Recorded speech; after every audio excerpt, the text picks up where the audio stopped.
and then just collapse into an acceleration. We've got to be patient getting into that position. So again, this is one way that we're going, yes? Go ahead and finish that thought. I got one to get done. Okay, so this is one way that we're going to begin to use that context that we built with our initial drills in order to put into our acceleration drills. How much time would you say you spend with the limited amount of time you have with all this work in high school in that acceleration versus your top end speed? What would that ratio be? I would say that we spend 60 to 70% of our time in acceleration. So that brings up a good point. And I'm going to get ahead of myself a little bit here, but I think this is really important. One argument that I get all the time is, okay, well, our athletes never get to top end speed. Why do it? Why train it? Why teach this? True, I understand that. You're right. We don't ever get to top end speed. But let's think about it from this standpoint. Let's say your max velocity is 10 meters per second. And let's say that we are comfortable playing our multi-directional sport at 65 or 70% of our max velocity. Well, if I can increase your max velocity from 10 meters per second to 12 meters per second, well, now your 70% that you play at, it goes from 7 meters per second to 8.4 meters per second. Okay? So now I'm playing at a faster speed, but staying at the same percentage. I'm still at the same sub-maximal, to relate it to the weight room or APR. You know, I'm still at what I dictate is my comfortable playing zone, but I've increased the speed that I can play at to be comfortable. So, like I said, we're going to go through our form running into our accelerations. After we've gone through that, we're going to begin to use some med balls. Now, before I get into this, I want to talk about one other thing. So we will use a lot of various start positions. So if you guys are on the Facebook page, you've noticed that I've put a couple articles up. One of them was on the various start positions that we're going to use. I relate this a lot of times to Olympic lifting. So bear with me for a second here.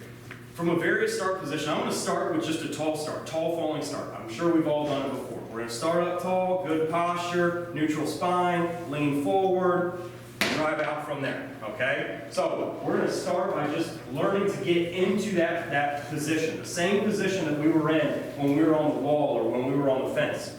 Once we get comfortable there, then I'm going to move them into an athletic starting position. The only difference here is my hips aren't that much lower, but they're low enough that I can begin to get that extension out of my down hip and my down knee, just like we did with our second movement primer. So I can start here, same thing, lean into it, good push off the line. Now, from an intent standpoint, I tell them, with that first step, we want to get as far away from that line as we can. Okay, I don't want to sit on this thing. I don't want my next step to be right here. We've got to get away from it. So begin to put that focus on driving off that down leg instead of just the leg that it swings through. After we get done with our athletic start, then we're going to move into a staggered start, and then we're going to move into what I call a single leg start. And I've seen these used before, but all we're going to do is we're going to start out in a staggered position. As we drop our hips down, I'm going to pick my back foot up off the ground. Once I get here, again, I'm going to lean into it and drive into that acceleration. So I'm here, lean, drive out. So again, I'm trying to build that intent of punching the knee through, but I'm trying to also create this position where they have to create power from a static spot. They've got to hold that for a second or two before they can drive into that acceleration. Again, we're also working on our trajectory from this position. We have got to get into a lean before I start to drive out. Otherwise, I'm going to drive up off the ground and I'm going to spin out before I get into my next step. So we're trying to teach all these principles of posture and trajectory and the power that we create with that step. So we'll go into our single leg start. Then we're going to go into what I call a top-down kneeling start. And all that is I'm going to start in a staggered stance. I'm going to keep my chest up tall. When I say down, they're going to drop their back knee below their calf, below the definition in their calf, or below their gastroc. All we're doing here is hips are down. When I say go, we're going to think about leaning out at the hips, and then we're going to accelerate out from there.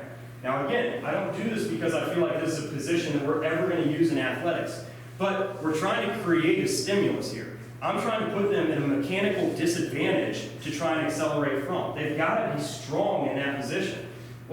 Our linemen are in the same position if they put their hand on the ground. Our sprinters are in a similar position if they're starting from the blocks. They've got to be able to be strong and create power from that position. From there, we can go into everything else. 3-point start, 4-point start, push-up start, starts on your stomach, back, whatever it is.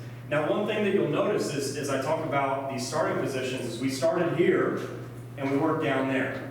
I do the same thing with my Olympic lifts. I start up tall, then I work down to the ground.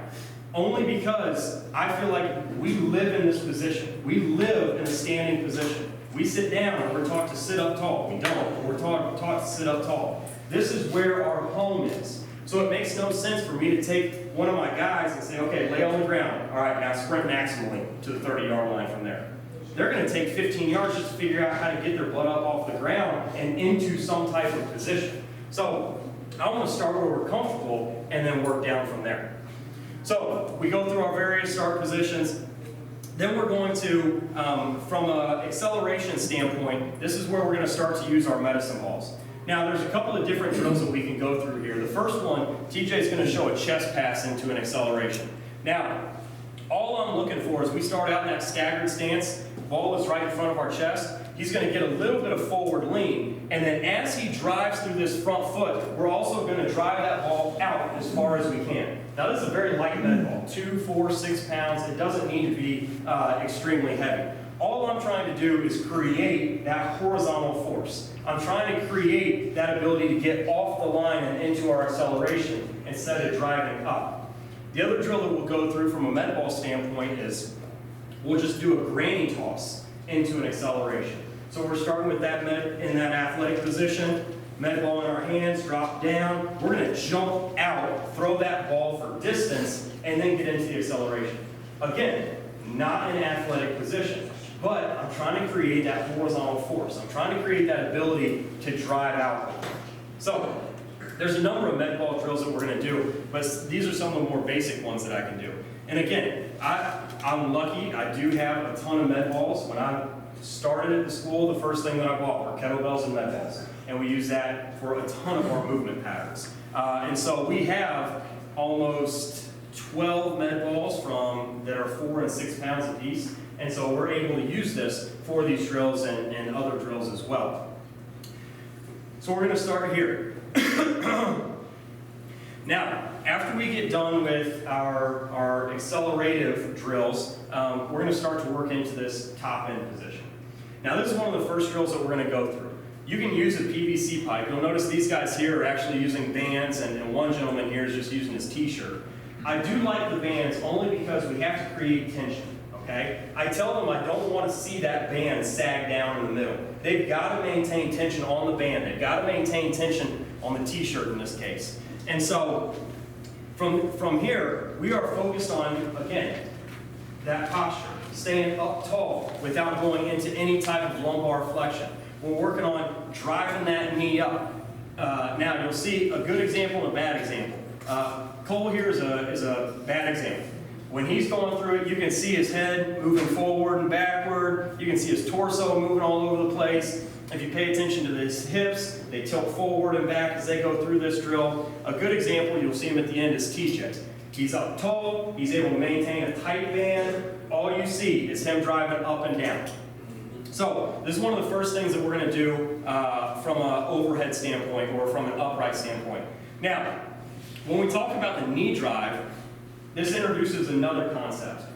When you tell them to go into this drive, and this starts with our form running drills, when you tell them to go into this, they're just arbitrarily going to throw their knee up in the air. There are some